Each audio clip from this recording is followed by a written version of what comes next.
ہمارے بعض دوست اور ہماری بعض بہنیں وہ فرماتے ہیں کہ درس بہت اچھا ہے لیکن سختی بہت ہوتی ہے.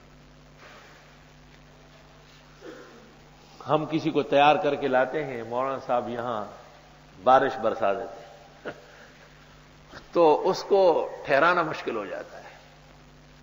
میں حیران ہوں، یہ بات وہ شخص تو کرے جو آج آیا ہے اور شاید چلے بھی جائے، کوئی حرج نہیں. ناز برا کن کے طلبگار تست.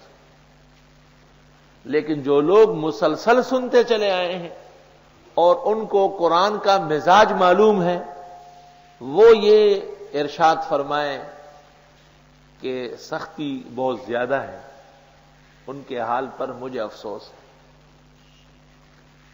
اس لیے کہ ان شر الدواب کا ترجمہ ہم یہ کریں گے کہ اچھا انسان. قلب کا ترجمہ ہم مرغے سے کریں گے اور حمار کا ترجمہ ہم بکرے سے کریں گے تو پھر خوش ہوں گے. یہ تو بڑی عجیب بات ہے. آپ یہ دیکھیں کہ ہر بات اپنے ٹھکانے میں ہوتی ہے. اس کی مثال ایسی ہے جس طرح کسی سرجن نے آپ کے جسم کے خطرناک پھوڑے کو دیکھ کے کہا کہ یہ کاٹا جائے گا، اور آپ سارے ملک میں پروپیگنڈا کریں کہ بہت ظالم ہے، بہت ظالم ہے. وہ تو آپ کے لیے کہا ہے. ٹھیک ہے، آپ نہ کٹوائیں، دیکھیں کہ یہی پھوڑا سارا جسم کھاتا ہے یا نہیں. اس سختی اور تشدد کی برکت ہے کہ اتنے سارے لوگ صبح سے شام تک بیٹھے رہتے ہیں. یہ سبق کا حصہ ہے. وقتی بسختی گوئی کہ ستکوز نبات بکار نے آئے چخنزلے.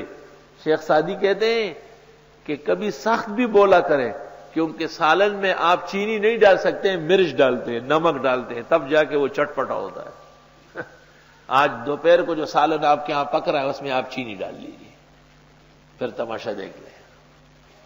بے شک چائے میں مرچ برداشت نہیں ہے، لیکن سالن میں تو چٹپٹا ہو تب جا کے ذائقہ دار ہوگا. وقتی بسختی گوئی کے صدکوز نبات بکار نیا ایک چخنزلے. وہ جو ایک خنزل کام کرتا ہے پیٹ کے درد کا، وہ مصری نبات کے ٹکڑے نہیں کر سکتے.